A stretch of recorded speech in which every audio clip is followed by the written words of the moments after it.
দূরে চলে গেল। তো সিয়াম পালন করে নেকি হচ্ছে না জাহান্নাম সরে যাচ্ছে? জাহান্নাম সরে যাচ্ছে। এখানে 2, 4, 5 নেকি নেই।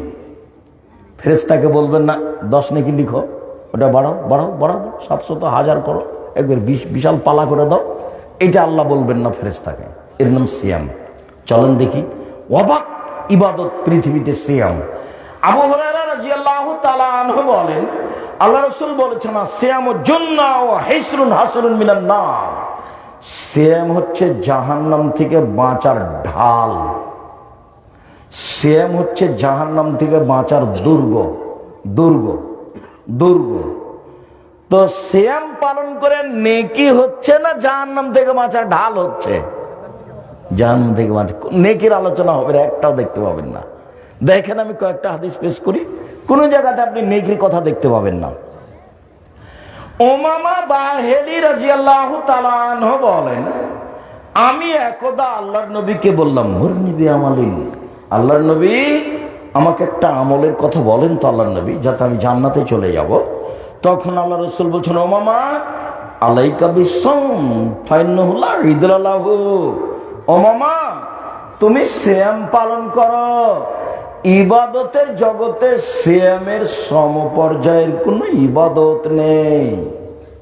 1, 2 আল্লাহর নবী, এই বাচ্চা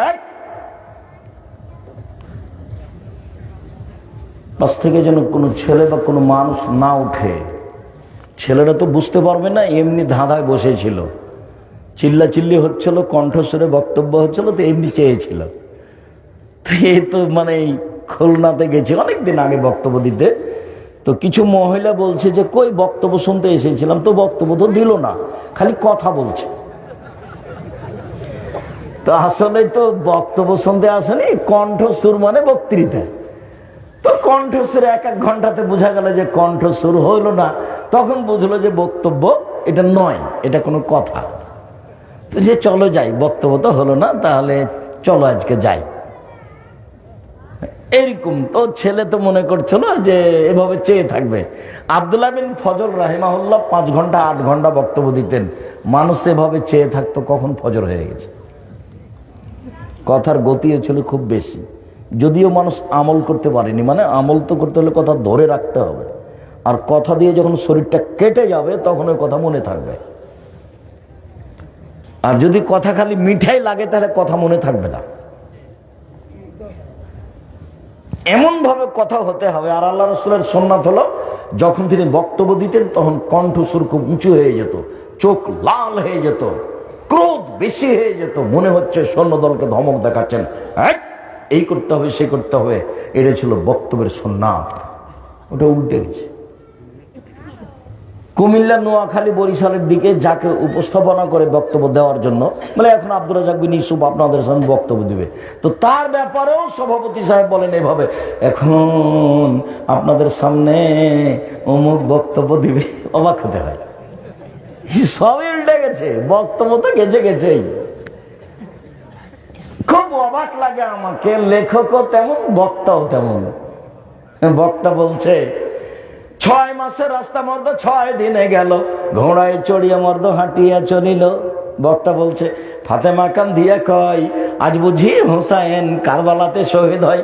ফাতেমা কান্দিয়া কয়, আজ বুঝি হুসাইন কারবালাতে শহীদ হয়। যেদিন হুসাইন ইরাকের মাটিতে কারবালার মাঠে শহীদ হন, তার 49 বছর আগে ফাতেমা মারা গেছে। কেমনে তিনি এই কথা বলতে পারেন? মানে বক্তব্যই মানে 95-98% মিথ্যে। এই তো বগুড়া আপনার কাছে নগর মাদ্রাসাতে, আলেম মাদ্রাসাতে একজন বক্তা বক্তব্য দিচ্ছে এইভাবে, আব্দুল কাদের জেলানির বাড়িতে একজন ফকির আসলো ভিক্ষা চাইতে। আব্দুল কাদের জেলানির মা ভিক্ষা দিল। তো ফকির আব্দুল কাদের জেলানির মাকে দেখে আকৃষ্ট হলো। তখন আব্দুল কাদের জেলানি মায়ের পেট থেকে বুঝতে পারলো এটা, মনটা খারাপ করে মায়ের পেট থেকে বের হয়ে ফকিরকে হত্যা করে দিল।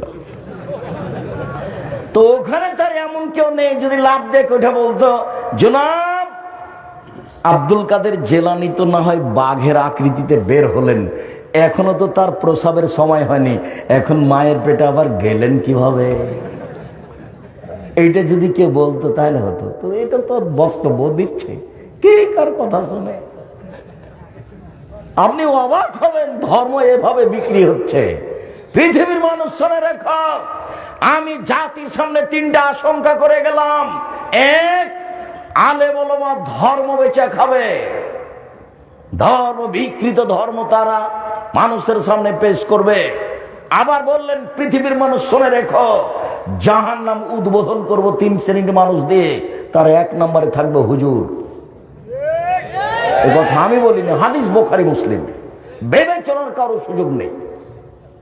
জুব্বা যত বড়ই হোক, আল খাল্লা যত বড়ই হোক, পাগড়ি যত বড়ই হোক, কথা রাসূলের না হলে জাহান্নাম হবেই।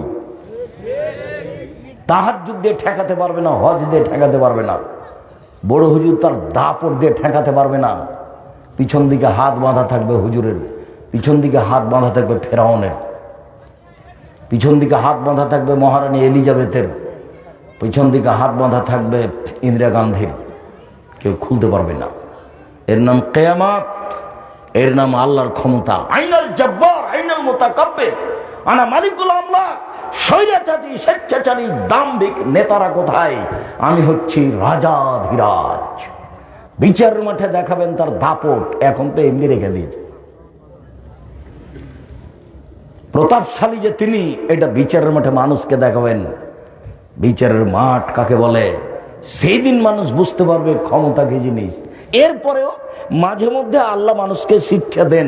আমি মাঝে মধ্যে বলি, দলীয় দাপট দেখিয়ে, ক্ষমতা দেখিয়ে, অর্থ সম্পদের চোটে মানুষকে জেল হাজতে দিয়েন না, ক্ষমতা দেখায়েন না, প্রতিশোধ নিয়েন না।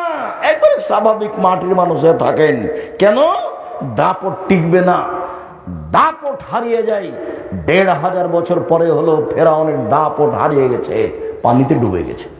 আর আপনাদের নেত্রীর বয়স ছিল মাত্র ৪৫ মিনিট। যে দাপট ক্ষমতা চিরদিন থাকে না। দেখবেন ১ মিনিট, এই যে দেখেন খুলনার অঘোষিত সম্রাট এরশাদ শিকদার মেয়ের মাথায় একটু হাত রাখার সুযোগ পায়নি। দাপট দেখে একদিন ১ ঘন্টা বেঁচে থাকার চেষ্টা করবেন না। ১ মিনিট প্রতিশোধই নেবেন না, প্রতিশোধ নাই, প্রতিশোধের পাতা ছিঁড়ে দিবেন। দলীয় দাপট দেখাবেন না, মাটির মানুষ এভাবে থাকবেন স্বাভাবিক। মানুষে যা বলবে বলুক, উত্তর দিবেন না, প্রতিবাদ করবেন না। এই তোর কত ক্ষমতা রে, এটা বলবেন না। কই কিছু না বলে তো বোঝা যায়। আলেমেরাকে দেখি একবারে একজন আরেকজনকে ধুয়ে ছেড়ে দিচ্ছে। তা আমাকে যখন খুব গালি দেয়, তো একবারে মা বোন থেকে শুরু করে, যখন তার গালি দেওয়া শেষ হয় তখন আবার আমি রিং দিয়ে বলি, ভাইজান আপনার মনে হয় মোবাইলে টাকা শেষ হয়ে গেছে, আরো মনে হয় কিছু গালি ছিল, থাকলে দিয়ে নেন। আমি কোনোদিন উত্তর দেওয়া প্রয়োজন মনে করিনি। তো সেদিন আব্দুল্লাহ বলছে যে আম্মু, কিছু মানুষ তো আমার বিরুদ্ধে খুব বলছে, কি বলা যায় আম্মু, আমি কি কিছু বলবো? তখন আর আম্মা বলছে, প্রথম ওর আম্মা বলছে, ওর আম্মু ওর হাতটা, তার নিজের হাতটা মুখের সামনে দিয়ে বলছে যে মুখ খুলবো না। তারপর বলছে, তোমাকে আমি মানুষ করিনি পিছন দিকে দেখবা, সেই জন্য সামনের দিকে দেখবা। পিছনে ভেসে গেল, ডুবে গেল, এইটা তোমার দেখা চিরদিনের জন্য নিষেধ, মনে রেখো তুমি। ওর মা বলছে আব্দুল্লাহকে।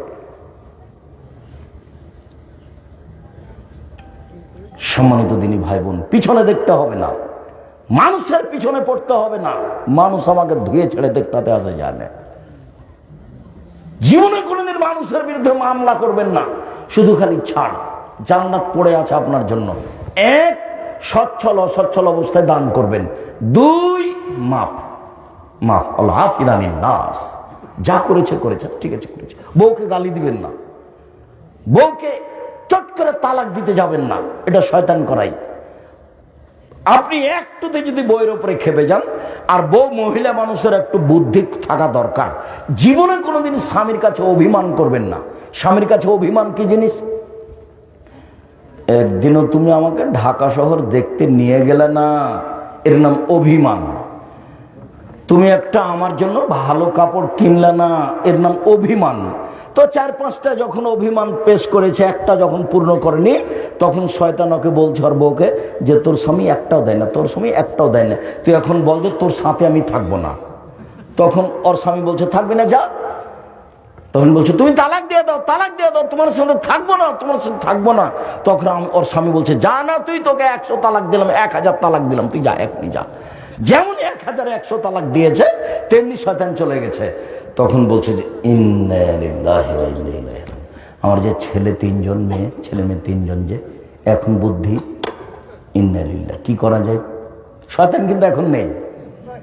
তালাক দেওয়া যখন হয়ে গেছে, ওয়ে বলেছে তুই আমাকে তালাক দিস না কেন, তুই যে আমার কোনো কথা শুনিস না, একবার আমার অভিমান পূর্ণ করি না, তোর সাথে আমি থাকবো না। তখন এ বলছে থাকবে না, যা, তুই তালাক দিয়ে দে না। তখন বলছে তোকে তালাক দিলাম, 1000 তালাক দিলাম, 100 তালাক দিলাম, 1 কোটি দিলাম। তো যখন তালাক দেওয়া হয়ে গেছে, তখন আর শয়তান নেই। ইন্না লিল্লাহ। আমাদের 3টে ছেলে মেয়ে আছে, এখন বুদ্ধি। তো পাশের ইমামকে জিজ্ঞাসা করেছে, তখন ইমাম সাহেব বলেছেন 1 রাতের জন্য বিবাহ দিতে হবে। তখন বলছে ইন্না লিল্লাহি ওয়া ইন্না ইলাইহি রাজিউন। আর কোন পথ? আব্দুর রাজাক সাহেবকে বলে দেখেন কি বলে। ভাইজান খুব বেকাদে পড়েছি, খুব বিপদে পড়েছি। কি হয়েছে? রাগে বসত আমি আমার বউকে 1000 তালাক দিয়েছি, সহ্য করতে পারিনি, খুব রাগ বেড়ে গেছে ওর কথার কারণে। আচ্ছা ঠিক আছে, কি আর বলবো, বউকে তালাক দিয়েন না, 2টা মারিয়েন। তালাক দিলে পাতা শেষ। তালাক শব্দটা মুখে বের করবেন না। তালাক যদি দিতেই হয়, তাহলে মানুষ সমাজে বসে মিল খাচ্ছে না, তাই সিদ্ধান্ত নিতে হবে বৈঠকে। মুখে বলবেন না যখন তখন। তালাক খুব কঠিন জিনিস। জিদ করে বললেও সত্য, রাগ করে বললেও সত্য, তৎ করে বললেও সত্য। তালাক তালাকই।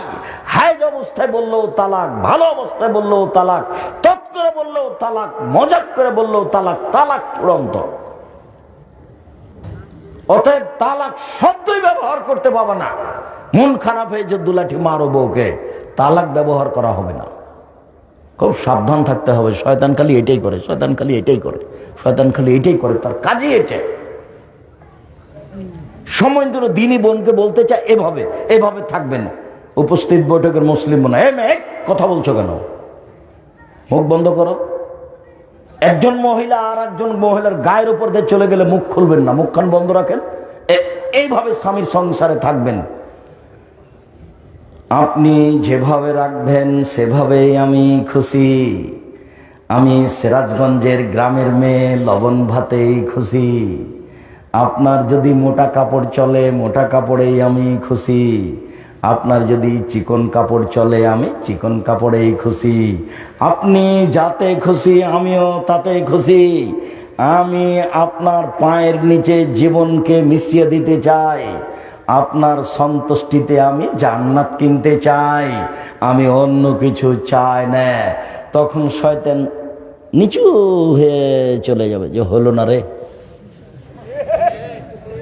শয়তান তো আর কোনো সুযোগ পাচ্ছে না। শয়তান এখন কি বলবে? শয়তানকে চলে যেতে হবে, কোনো পথ নাই। সহজভাবে জীবিকা নির্বাহ করেন স্বামীর সাথে। জীবনে কোনোদিন স্বামী আপনার বিরুদ্ধে মুখ খুলতে পারবে না। তাহলে সংসার সুন্দর হবে। খামাখা ঝগড়াঝাটি দিয়ে, কত কথা দিয়ে সংসার করছেন, এগুলো কি হবে? আল্লাহর নবী আমাকে একটা আমলের কথা বলেন যাতে আমি জান্নাতে চলে যাব। তখন আল্লাহ রাসূল বলছেন, ও মামা, তুমি সিয়াম পালন করো। ইবাদতের জগতে সিয়ামের মতো কোনো ইবাদত নেই। এদিকে দেখেন, এটা হলো সিয়াম, রোজা। ইবাদতের জগতে এমন কোন ইবাদত নেই, সালাত, যে সিয়ামের সমপর্যায়ের হতে পারে। জি না। ইবাদতের জগতে এমন কোন ইবাদত নেই। হজ, এটা সিয়াম, যে হজ ইবাদত সিয়ামের মতো। তাহাজ্জুদ, তাহাজ্জুদ সিয়াম, তাহাজ্জুদ সিয়ামের মতো। কোরআন তেলাওয়াত, কোরআন তেলাওয়াত সিয়ামের মতো। এমন কোন ইবাদতই নাই পৃথিবীতে যেটা সিয়ামের সমপর্যায়ের হতে পারে, যেটা সিয়ামের মতো হতে পারে। এই কথা আল্লাহ নবী বলছেন। সিয়াম ইবাদতের জগতে ভিন্ন ধরনের ইবাদত। আল্লাহ নবী বলেন, শোনো, সিয়াম পালনকারীরা বিচারের মাঠে জান্নাতে যখন যাবে